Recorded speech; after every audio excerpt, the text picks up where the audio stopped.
Assalamualaikum warahmatullahi wabarakatuh. Alhamdulillahirabbil alamin. Ketemu lagi dengan channel Bertani Itu Nikmat.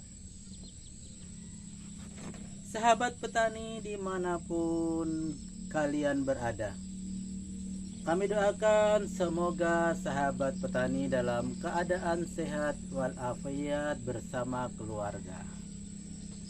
Oke, pada kesempatan ini kami ingin berbagi video tentang alat-alat pertanian yang mesti dimiliki oleh seorang petani. Kami sudah sedikit pengalaman lah bertani selama sekitar 10 tahun ya. Cukup lama menekuni pertanian ini sehingga perlu adanya alat-alat yang harus dipersiapkan oleh seorang petani.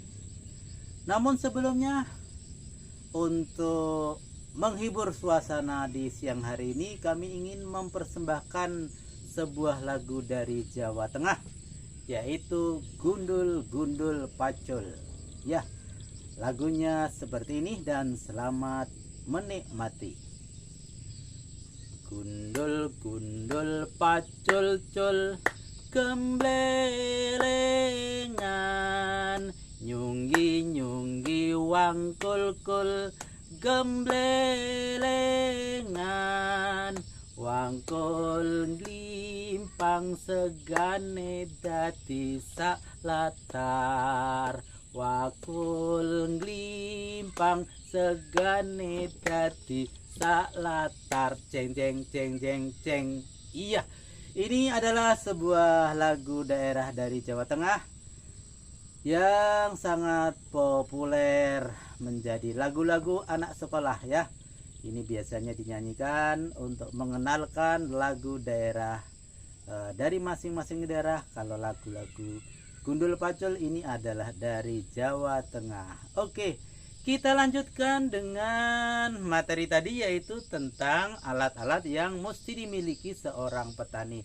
Yang pertama adalah parang dan arit. Nah, ini parang dan arit ini sangat mutlak ya bagi seorang petani. Kalau arit ini nanti untuk ngarit padi. Ya, untuk ngarit padi ya. Kalau padi sudah menguning, sudah waktunya panen. Kemudian kalau parang ini juga penting ya untuk menebas ya di sekeliling tanaman padi yang banyak rumputnya, kemudian ranting-ranting yang harus dibersihkan. Dan juga kalau ingin mengupas kelapa, nah parang ini sangat berguna ya, karena di sekeliling sawah kami ini ada pohon kelapa ya. Ini yang pertama. Yang kedua adalah ini apa, semprotan elektrik ya. Semprotan elektrik ini ya, ini penting sekali, terutama pada saat digunakan untuk menyemprot baik herbisida maupun pestisida ya, semua yang cair-cair itu, pupuk cair, semuanya menggunakan semprotan elektrik. Kebetulan di sawah kami ini adalah dekat dengan jalur listrik, sehingga kita bisa pasang lampu ya, sehingga kalau setrum daripada semprotan ini habis, tinggal nyucuk saja, tinggal nyetrum saja. Nah, ini pentingnya semprotan ini digunakan sejak awal sebelum tanam ya. Kami pengalaman bahwa kami sistem tanam TOT, artinya tanpa olah tanah, sehingga cukup menggunakan semprotan aja untuk membersihkan rumput-rumput sebelum ditanam. Itu kita semprot beberapa kali sampai bersih. ya, baru nanti ditanami ya. Nah, ini gunanya semprotan elektrik ya. Ya, kalau sebelumnya kami menggunakan manual, tapi setelah ada listrik ya kami beli yang elektrik yang bisa menggunakan listrik ya. Kemudian yang berikutnya adalah mesin rumput. Nah, ini mesin rumput ini juga vital bagi seorang petani, karena dengan mesin rumput itu bisa untuk membersihkan rumput ya, terutama sebelum masa tanam ya. Sebelum masa tanam itu pasti rumputnya banyak, itu setelah disemprot mati, kemudian masih kita bersihkan dengan mesin rumput ini ya. Oke. Nah, kemudian yang tidak kalah pentingnya adalah ini perontok ya. Ini adalah perontok ya. Ini perontok ini digunakan pada saat panen ya. Pada saat panen nanti rontok ini kita gunakan untuk merontok padi ya. Ini kapasitasnya ini bisa 2 kintal dalam 1 hari bisa ya. Nah, ini cukup kuat ya, karena ini model lama ya. Ini model lama dan cukup kuat untuk tarikannya dalam merontok padi ya. Setelah padi dirontok nanti kita jemur. Nah, juga tidak kalah pentingnya adalah tempat menjemur, ini sempatai. Nah, sempatai ini penting ya, seorang petani harus ada sempatai untuk menjemur padi ya. Setelah dirontok, dibersihkan, kemudian dijemur di sempatai di sekelilingan rumah ini ya. Ya, mungkin juga penting adalah memang perlu adanya rumah ya. Nah, rumah ini sangat penting bagi seorang petani, karena di samping untuk berteduh kalau panas dan atau hujan, rumah ini juga untuk menyimpan alat-alat pertanian ya. Nah, alat-alat pertanian yang tidak harus kita bawa pulang, kita cukup simpan di rumah, di sawah ini ya. Oke, selanjutnya adalah apa ini? Penggilingan mini ya. Ini penggilingan mini. Nah, ini penggilingan mini ini juga penting bagi seorang petani, sebab kalau sudah panen ya, jadi kita tinggal menggiling saja. Nah, ini penggilingan ini kapasitasnya ya mungkin sekitar 50 kg 1 jamnya ya.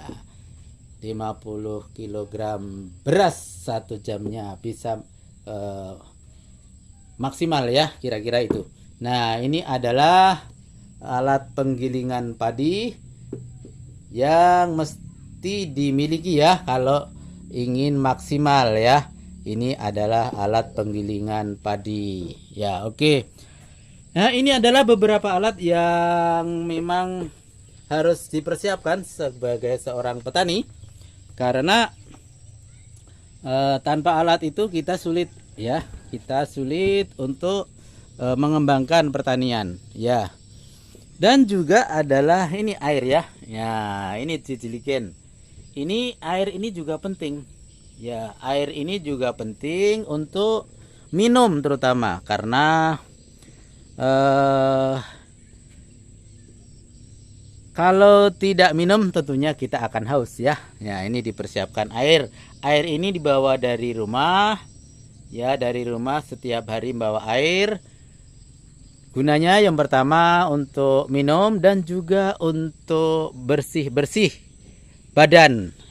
Misalnya untuk mandi, untuk wudhu, bisa juga menggunakan air yang dibawa dari rumah. Oke sahabat petani semuanya, demikian sekedar informasi tentang alat-alat yang mesti dimiliki seorang petani ya. Dan insya Allah kalau kita menekuni dunia pertanian ya, insya Allah ada jalan saja untuk melengkapi alat-alat itu ya. Nah, demikian informasi dari lokasi tepian Batang kilometer 4, Tanah Grogot, Kabupaten Pasir, Kalimantan Timur. Sampai jumpa pada penayangan video selanjutnya. Terima kasih atas segala perhatiannya dan mohon maaf apabila ada hal-hal yang kurang berkenan. Sampai jumpa. Wassalamualaikum warahmatullahi wabarakatuh. Assalamualaikum warahmatullahi wabarakatuh. Sahabat petani semuanya, pada kesempatan ini saya akan berbagi bagaimana cara menggiling padi dengan penggilingan padi mini. Ini adalah jenis penggilingan padi yang kecil, bisa untuk menggiling padi oleh orang rumah tanggaan ya. Nah, langkah pertama adalah menyiapkan mesin, kemudian padi. Setelah itu mesin kita hidupkan ya, kita hidupkan.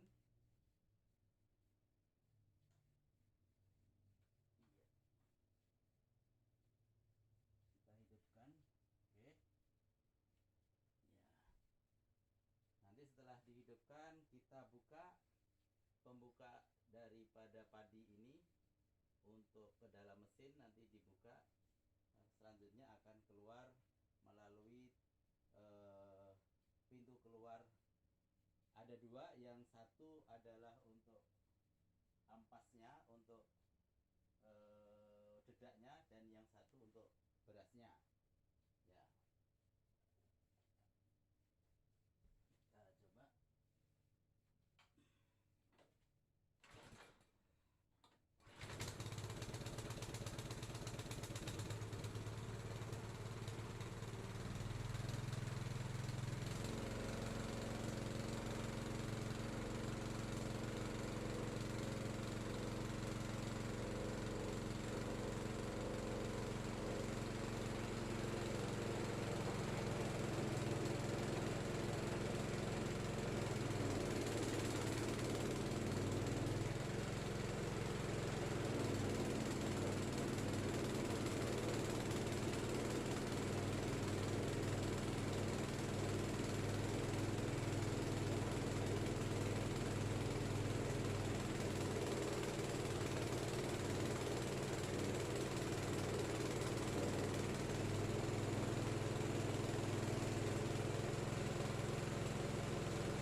Oke, sahabat petani dimanapun Anda berada, ketemu lagi dengan channel Bertani Itu Nikmat.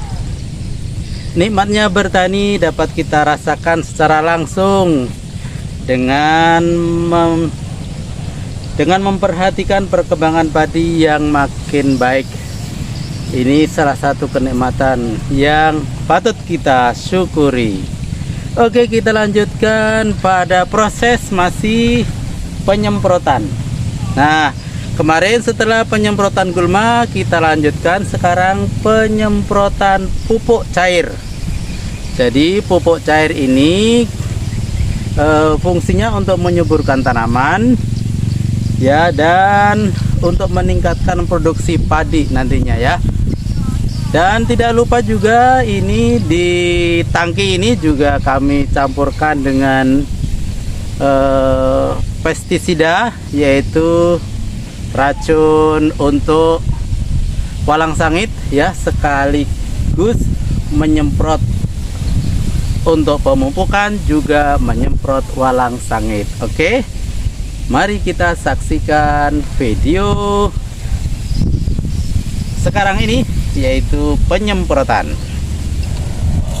Oke ya.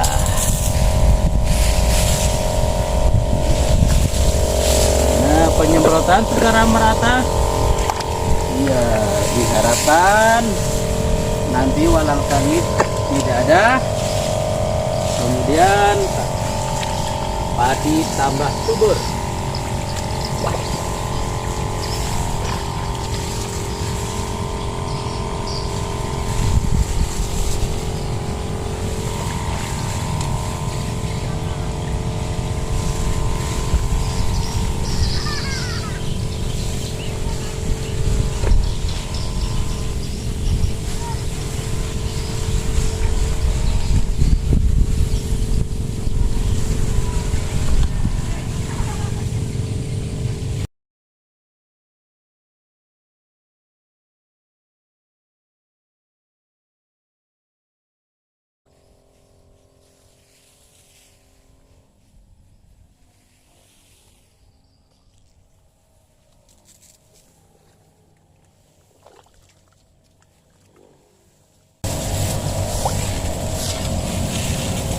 Oke, alhamdulillahirabbil alamin. Penyemprotan pupuk cair telah selesai dilaksanakan. Dengan harapan mudah-mudahan nanti perkembangan padi ini maaf. Perkembangan padi ini bisa tumbuh subur dengan maksimal. Jadi inilah kegiatan kami di setiap sore hari. Di lokasinya di tepian Batang kilometer 4 Tanah Gregot, Kabupaten Pasir, Kalimantan Timur ya. Daerah sini termasuk daerah pasang surut, yang dimana setiap 1 minggu pasang, 1 minggu surut ya, sehingga kita tidak perlu irigasi atau pengairan karena air sudah disediakan oleh Allah Subhanahu wa Ta'ala melalui sungai Seratai di sebelah sana itu.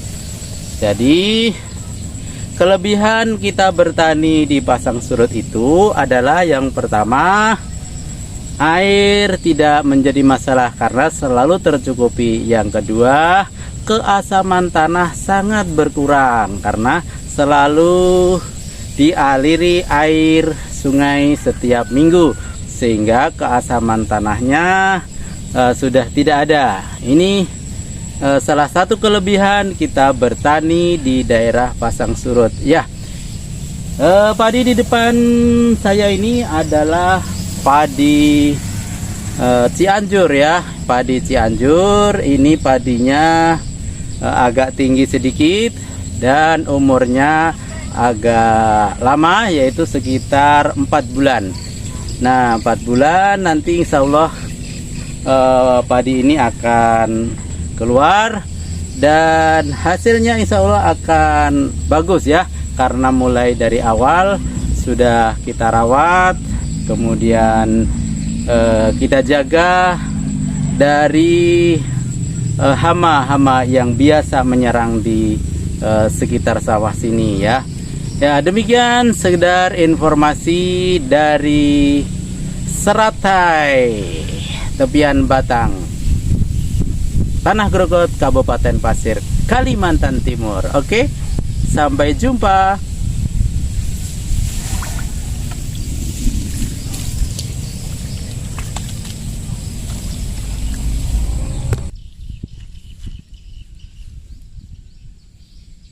Oke, assalamualaikum warahmatullahi wabarakatuh. Ketemu lagi dengan channel Bertani Itu Nikmat. Sahabat petani dimanapun berada, pada kesempatan siang ini kami ingin melaporkan keadaan sawah kami yang pada saat ini adalah sedang pasang. Ya, bagaimana suasana atau kondisi tanah pasang surut ini bila sedang pasang ya. Nah, di sini air meluap, banyak sekali air, tapi tidak sampai menenggelamkan padi, dan ini juga tidak berlangsung lama ya, sekitar 4-5 jam insya Allah air sudah surut kembali.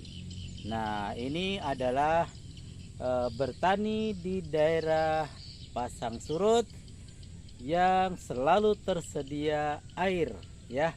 Ini akan berlangsung selamanya, setiap saat ya, selamanya selalu ada pasang surut, karena di sini terkenal dengan daerah pasang surut, yaitu lokasinya di tepian Batang kilometer 4, Tanah Grogot, Kabupaten Pasir, Kalimantan Timur. Kita saksikan bagaimana suasana pasang ya, suasana pasang di ya, ini adalah kondisi air sedang pasang ya, kondisi air sedang pasang di mana air meluap tapi tidak sampai menenggelamkan padi ya. Ya, ini adalah penampakan sawah yang sedang pasang, dimana biasanya kalau sedang pasang ini tidak ada aktivitas ya, tidak ada aktivitas orang-orang ke sawah ya kalau sedang pasang. Nanti kalau sudah surut baru kita lanjutkan aktivitas kembali untuk mengurusi sawahnya masing-masing ya. Nah, inilah kondisi sedang pasang ya, dimana kalau pasang itu tidak berlangsung lama sehingga padi tidak sampai tenggelam ya. Nah, salah satu kelebihan kita bertani di daerah pasang surut ya, dimana air itu selalu tersedia, tidak perlu irigasi, kita tinggal memanfaatkan anugerah Allah Subhanahu wa Ta'ala yang berupa air gratis ya, gratis datang sendiri ya. Nanti kalau surut dia akan kembali sendiri ke sungai ya. Dengan pasang surut ini ya, dimungkinkan tidak terjadi keasaman tanah, jadi terjaga dari keasaman tanah karena sudah larut ya, sudah larut, airnya berganti setiap minggu ya, sehingga tanah yang jelas lebih subur daripada dibandingkan dengan tanah yang bukan pasang surut ya. Tanahnya subur, airnya tersedia ya, kemudian tidak asam. Nah, ini penampakan dari sawah kami ya, sudah menghijau royo-royo ya, ini menghijau royo-royo ya. Ya, di sana itu adalah sungai ya, itu sungai. Nah, sungai yang selalu pasang surut ya, selalu pasang surut, Sungai Seratai namanya. Nah, ini adalah sawah kami yang sudah menghijau ya. Oke, Nah ini juga di sekeliling sawah kami juga sudah mulai menghijau ya. Nah ya ini adalah kondisi pasang ya. Ini sengaja saya video untuk mengenal kepada sahabat petani semuanya tentang pasang ya, tentang pasang airnya pasang sampai naik ke sawah ya. Ya, terima kasih atas segala perhatiannya, sudah mengikuti melihat video ini. Sekali lagi saya ucapkan terima kasih. Sampai jumpa. Wassalamualaikum warahmatullahi wabarakatuh.